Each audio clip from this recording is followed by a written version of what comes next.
서를 보면 예수님이 기적을 베푸시는 말씀들이 많이 나오지요. 예수님이 여러 기적을 행하신 데에는 그 목적이 있습니다. 이는 우리가 주목할 것이 수단인 기적이 아니라 그 기적을 통하여 하나님께서 원하시는 그 목적을 주목해야 하는 것을 이야기하고 있죠.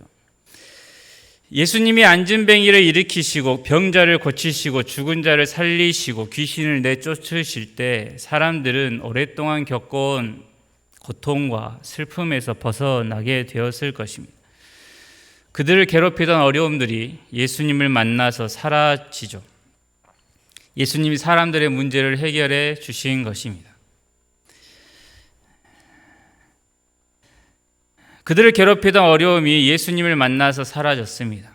그런데 예수님이 어려움을 해결해 주셨으니 이제는 그 이후로 계속 이 땅에서 살아갈 때 어떠한 고통스러운 일도 슬픔도 그들이 계속 겪지 않으며 살았을까요?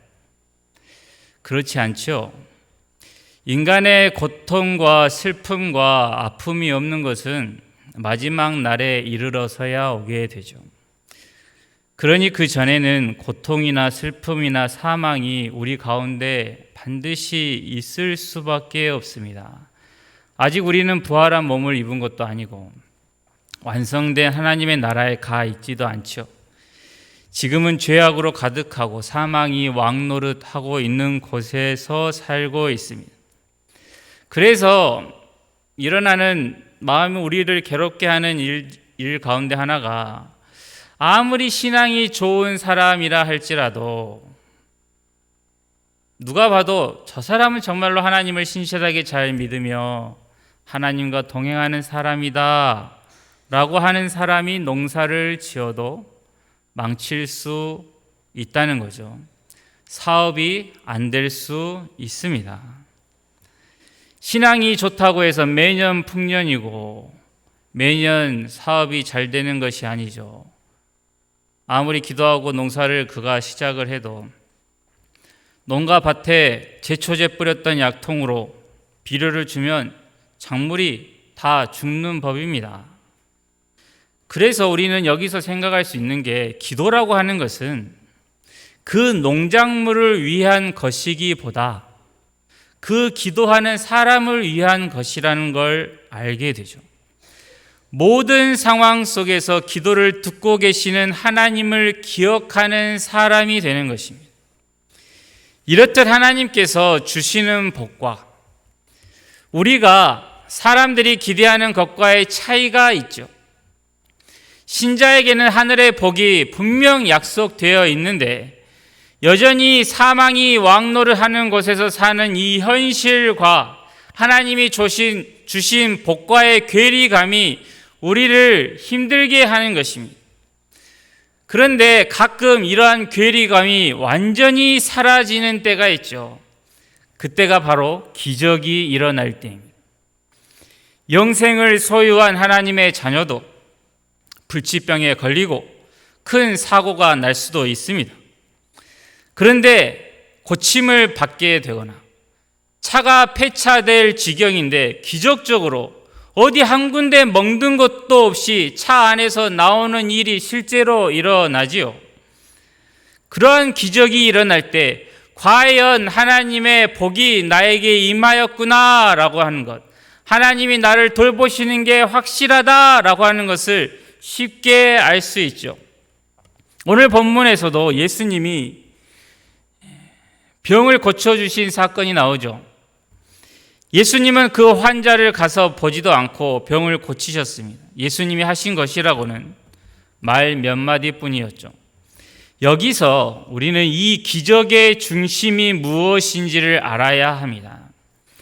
예수님이 기적을 베푸신 목적과 이유를 놓치게 되면 수단을 목적으로 삼게 되는 그릇된 신앙으로 가기가 쉬운 것이죠. 오늘 본문을 조금 설명드리자면 예수님은 지금 북쪽 갈릴리에 있는 가나라는 곳으로 가셨습니다. 그런데 예수님이 이미 남쪽 예루살렘에서 행하신 수많은 기적의 소문들이 북쪽 갈릴리 지방에도 이미 다 퍼져 있었죠. 그래서 그 소문을 들은 왕의 신하도 자기 아들이 심하게 아프자 예수님을 만나기 위해 가나까지 달려오지요. 그는 어디에서 살았냐면 가버나움에서 살았는데, 이 가버나움은 가나에서 40km 정도 떨어진 곳이었습니다. 그가 예수님을 찾아와서 하는 말이, 내 아들이 죽어갑니다. 오셔서 고쳐주시옵소서라고 간청을 하죠. 그러자 예수님이 하시는 말이, 가라, 네 아들이 살아있다라는 말씀만 하시죠. 신하는 그 말씀을 듣고 집으로 돌아갑니다. 그런데 돌아가던 중 집에서부터 온 종들을 만나게 되고 아들이 낳았다는 이야기를 듣죠. 아들이 낳은 시간을 물어보니 예수님이 네 아들이 살아있다라고 말씀하신 바로 그때였습니다. 오늘 본문에 나온 이 병 고치는 기적, 어떻게 이 기적이 일어나게 되었는지, 그 아들에게 무슨 일들이 벌어졌는지에 대한 자세한 이야기가 없죠. 예수님은 먼 곳에 있는 환자를 보시지도 않고 무슨 병인지 묻지도 않으셨습니다.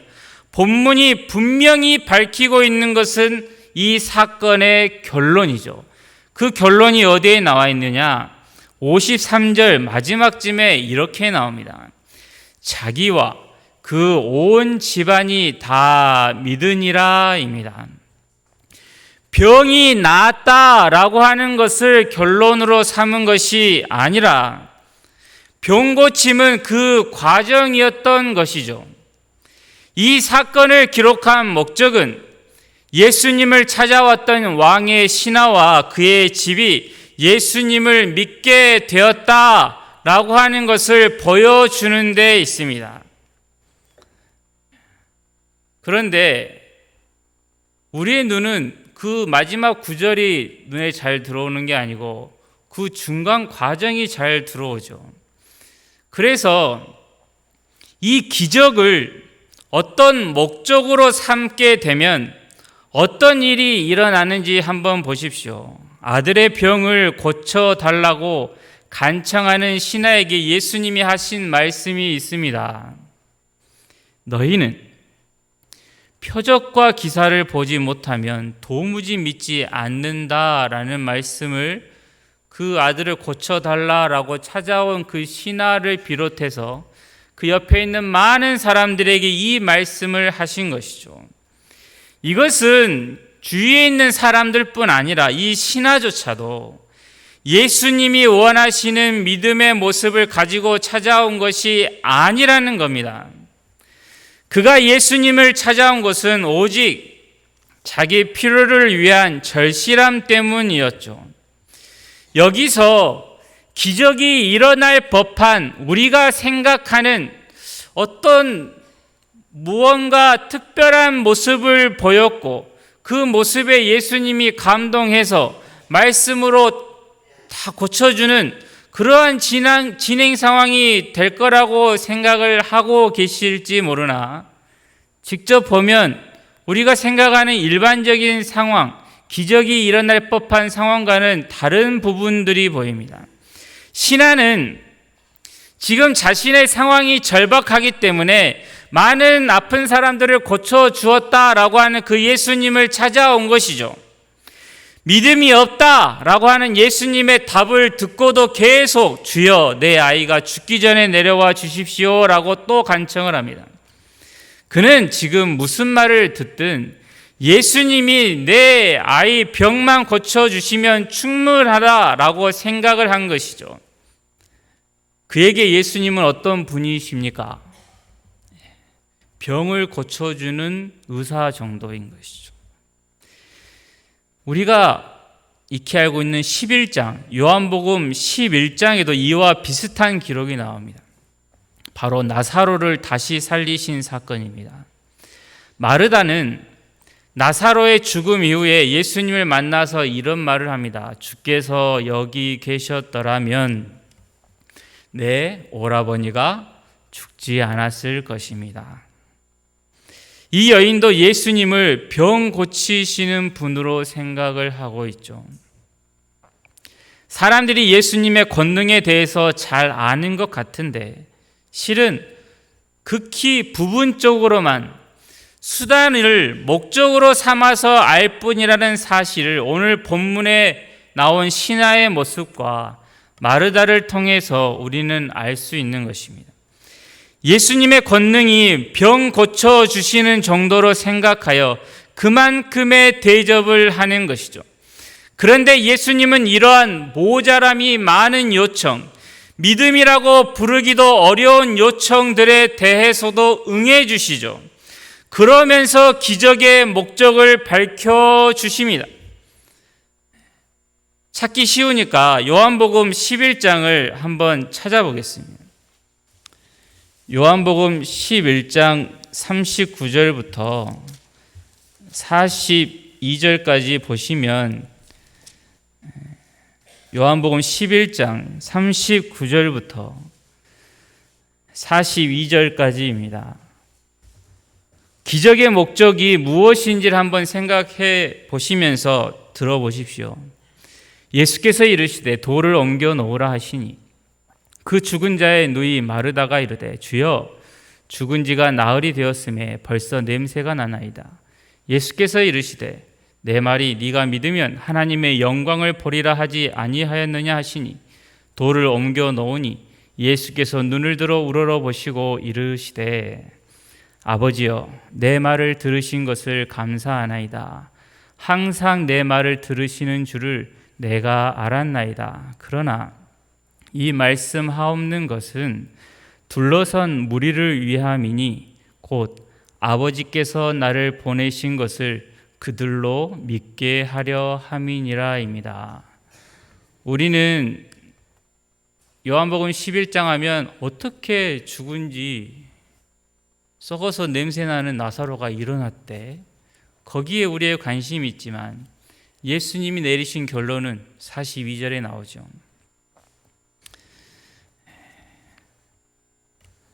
우리는 예수님의 권능, 예수님의 능력을 병 고쳐주시는 정도로만 생각할 위험이 많습니다. 예수님의 말씀을 보면 기적의 목적은 나사로를 살리는 데 있지 않죠. 죽은 나사로를 살리시는 기적이 수단이었고 목적이 따로 있습니다. 예수님은 아버지 하나님이 그 아들을 보내셨다라고 하는 것을 그 모여있는 사람들로 알게 하시려고 나사로를 살리신 것입니다. 사람들이 이해할 수 있도록 그들의 눈높이에 맞추어 낮은 차원의 방법을 사용하신 것이죠. 이렇게 해서라도 한 영혼, 한 가정을 구원에 이르게 하려고 하십니다. 죽은 자를 살려내는 이 어마어마한 기적조차도 구원을 위해 필요한 과정이라는 것이죠. 그러니까 죽은 사람이 살아나는 것과 하나님이 아들을 보내신 구원을 아는 것 중에서 무엇이 하나님 편에서 큰 것이겠는가, 이것을 생각해 보십시오. 본문은 이러한 예수님의 목적을 아주 분명하게 이야기합니다. 이 사건은 다른 병고침의 사건과 조금 다릅니다. 다른 사건들을 보면 예수님이 직접 눈먼 자의 눈에 진흙을 발라서 연못에 가서 씻게 하여 고쳐주시는 등의 어떠한 직접적인 행동들을 하시는 게 많이 기록이 되어 있죠. 그러면 저도 마찬가지지만 무슨 생각을 예전에 했냐면 예수님이 침을 뱉어서 진흙을 만들어서 눈에 발랐더니 나았더라. 예수님의 침에는 무슨 약효가 있나 보다라는 생각을, 우리는 관심이 자꾸 그런 것에만 가는 거예요. 가끔 눈이 안 보일 때 흙을 바르면 나을까라는, 내 눈이 고침을 받을까라는 생각이 들 수도 있지요. 왜 그렇습니까? 그 병을 낫게 해주는 그 과정에 우리의 관심이 있기 때문이죠. 그런데 오늘 본문을 보면 환자에게 찾아가시는 것도 없고 환자를 만져주시는 등의 어떠한 행동도 보여 있지 않습니다. 그저 아들이 살아있으니 가라고만 명하시죠. 그리고 신하의 아들이 병고침을 받게 되고 그와 온 가족이 예수 그리스도가 누구인지를 깨닫게 됩니다. 목적에 집중할 수 있도록 방해되는 것이 전부 제거되어 있는 본문이죠. 사람들이 주목하는 부분과 하나님이 관심을 두는 것 간의 차이가 오늘 본문에도 있고 요한복음 11장 나사로의 다시 살아나는 모습을 읽고 있는 우리에게도 있고 오늘 요한복음 6장에도 또 나옵니다. 오병이의 기적이 일어난 후에 하룻밤이 지나고 나서 예수님과 그의 제자들이 사라지죠. 그래서 무리들이 예수님을 밤새 찾습니다. 그리고 바다 건너편에서 예수님을 만납니다. 그런데 예수님이 거기까지 찾아온 사람들을 꾸짖죠. 너희가 나를 찾는 것은 표적을 본 까닭이 아니요 떡을 먹고 배부른 까닭이로다. 예수님은 지금 사람들이 왜 자신을 그렇게 열정적으로 찾고 있는지를 아셨습니다. 그러한 모습을 원하시는 게 아니다라고 하는 것도 분명히 밝히고 계시죠.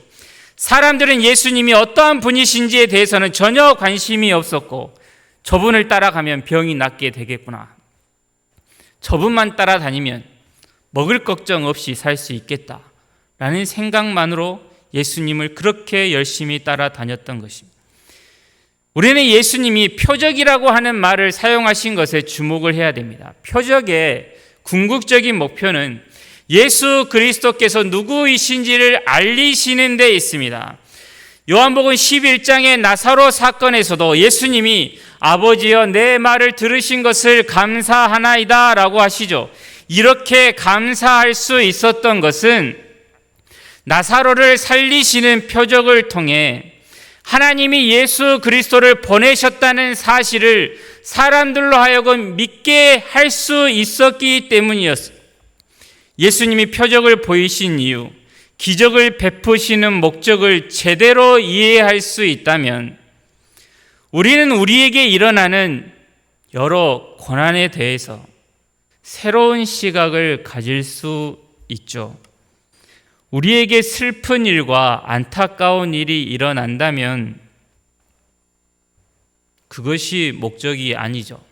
우리를 괴롭게 하려고 어려운 일을 주신 게 아닌 것과 같이 그 일을 하나님께서 혹 기적을 베풀어서 해결해 주셨다면 그 기적이 목적이 아닌 것과 같이 그 일들을 통하여 하나님을 우리가 새롭게 알기 위해서 하나님이 어떠한 분이신지를 우리에게 알려주시려고 선한 결론을 내게 하시려고 하나님이 허락하신 일들이라는 다른 생각을 우리가 할 수 있는 것입니다. 사람은 저도 마찬가지입니다. 좋은 일만 일어나면 하나님을 찾는 경우가 드물어요. 그런데 내가 어떻게 할 수 없는 일이 일어나면 많은 경우에 하나님 앞에 가죠. 우리는 안타까운 일들이 없었으면 하나님을 그렇게까지 찾지 않을 겁니다. 우리에게 일어나는 문제가 전부 내 힘으로 거뜬히 해결할 수 있는 것뿐이었다면 과연 하나님께 찾아가서 도와달라고 기도를 할까요? 하나님이 우리에게 보고자 하시는 모습이 무엇이겠습니까? 하나님을 찾는 모습을 원하시는 것이죠. 하나님이 주신 가장 큰 벌은 또 무엇일까요? 내가 하는 일이 망하는 게 벌이 아닙니다. 아니에요. 그게 어떻게 하나님의 선한 일을 나중에 이루어갈지 우리는 모릅니다. 우리가 망하는 게 하나님의 벌이라고 생각하지 마십시오. 정말로 하나님이 사람에게 내리시는 가장 큰 벌은 더러운 곳에 있어도 더러운 것을 깨닫지 못한 채 버려져 있는 것입니다. 하나님께 대하여 죽어버린 사망의 상태가 가장 비참한 형벌인 것이죠. 아픔을 느껴야 고침받을 생각을 할 것 아닙니까? 어딘가 정말로 아파야 내가 병원을 가야 되겠구나라는 생각을 할 것인데, 아무것도 아프지 않았는데 어느 날 갑자기 확 아파서 병원을 갔더니 이미 다 진행이 되어버리면 방법이 없는 것이죠. 그런데 조금만 아파도 뭔가 이상하구나 라고 하는 생각이 들면 병원을 가게 돼 있죠. 아픔을 느껴야 하나님을 찾게 될 테인데, 아픈 줄도 모르는 나병 걸린 상태와 같은 게 하나님의 벌입니다. 본문에 나온 왕의 신하는 아들의 고통을 알아서 병 고침을 받는 것이 절실했고 예수님을 찾은 것 아니겠습니까? 우리의 가장 큰 병은 다른 게 아닙니다. 죄짓고 더러움 속에 살면서도 오히려 그것을 더 편안하게 여기는 데 있습니다. 처음부터 예수님이 어떤 분이신지를 알고 교회에 나오는 사람은 거의 없죠. 어딘가가 아프고 문제가 풀리지 않아서 다 해봤더니 안 돼가지고 하나님께 찾아오는 경우도 있습니다. 그런 의미에서 아픔을 느끼는 것, 어려움을 당한 것이 복이라고 말할 수 있죠. 처음에는 개인적인 욕심이나 어떠한 필요 때문에 교회에 나오고 예배도 드리고 말씀도 읽고 기도도 했는데, 어느 날 그렇게 하루 이틀 하다 보니 예수님이 어떤 분인지를 더 깊이 알아가게 되죠. 그러니 병 고침을 받은 것, 문제 해결 받은 것에만 머물러서는 안 됩니다. 계속 그것만 주십시오라고 하는 그 자리에만 있으면 안 되는 것이죠. 예수 그리스도를 만나는 자리까지 더 나아가야 하는 것입니다. 외양간에 소가 한 마리도 없어도 나는 여호와로 인하여 기뻐합니다 라고 하는 그 자리까지 하나님이 우리를 부르시고 우리를 가게 하십니다. 그러면 어떤 문제가 해결된 것보다 더 고귀한 것을 얻게 되는 것이죠. 그게 바로 천국이고 그게 바로 극히 값진 진주와 같은 것입니다. 예수님을 어떤 분으로 알고 계시며 하나님과 동행을 하십니까? 헌금 내고 예배 드리니 내 길 형통하게 해 주실 것이다가 아니죠. 예수님 그분을 얼마나 내가 모든 삶 가운데서 필요로 하며 하나님 한 분만으로 얼마나 즐거워하고 있는지를 돌아보셔야 합니다. 죄를 짓게 하는 것인데도 그것을 문제라고 깨닫지 못하는 자신을 보면서 울 수 있어야 하고 그로 인해 내 마음이 아파야 하는 것이죠. 그것이 바로 거룩한 삶의 첫 걸음이고 하나님이 은혜를 베푸신 사람의 첫 모습인 것입니다. 다른 것이 아니라 세상 사는 게 어려운 것으로 인한 아픔이 아니라 하나님 앞에서 지은 죄로 인한 고통이 우리에게 있을 때 우리는 우리를 구원하시는 예수님을 볼 수 있으며 그러한 죄인에게 베푸시는 풍성한 은혜를 알 수 있는 것이죠. 그러니 우린 통증을 느낄 수 있게 해달라고 기도해야 합니다. 죄를 죄로 여길 수 있게, 죄를 미워할 수 있게, 거룩한 삶을 소망할 수 있게 해달라고, 더 이상 어둠 가운데서 방황하며 오일은 어둠 속에서 내 맘대로 살았다가 하루 이틀 하나님 앞에서 살았다가 또 어두운 곳으로 들어가는 그러한 삶이 내 안에서 일어나지 않도록 주여 이 죄인을 불쌍히 여겨달라고 기도할 수 있어야 하는 것이죠. 하나님께서는 그러한 아픔을 고쳐주시는 기적을 통하여 예수님을 깊이 알게 하십니다. 이것이 표적을 행하시는 이유이죠. 예수님을 만난 후에 병 고침의 경험이 있으신 분도 계시겠죠. 문제 해결의 경험도 있으실 것입니다. 하나님께서 큰 은혜를 베풀어 주신 것입니다. 그러면 이제 그 자리에서 한 걸음 더 나아가 구원의 하나님을 만나야 합니다. 나사로는 무덤에서 살아났어도 그는 다시 죽었습니다. 오늘 본문에 나온 신하의 아들도 언젠가는 또 다른 병에 걸려서 죽었을 것입니다. 하지만 다시 죽음이 찾아왔어도 또 다른 병에 걸렸어도 그들에게는 이제 완전히 다른 삶이 펼쳐진 것이죠. 예수 그리스도를 만나서 영원한 구원이 무엇인지, 하나님 아버지께서 이 죄인에게 주시는 그 영원한 복이 무엇인지를 그들은 알며 하나님을 섬기며 살아갈 수 있었던 것이죠. 이게 정말로 그들에게 큰 감사의 내용이었습니다. 우리를 어둠과 죄악 가운데서 구원해 주신 하나님의 크신 은혜와 사랑을 맛보기를 바랍니다. 나를 영원한 복락 가운데로 인도하시는 그 하나님을 볼 수 있는 믿음이 우리 모두에게 있기를 바랍니다. 기도하겠습니다. 하나님 아버지,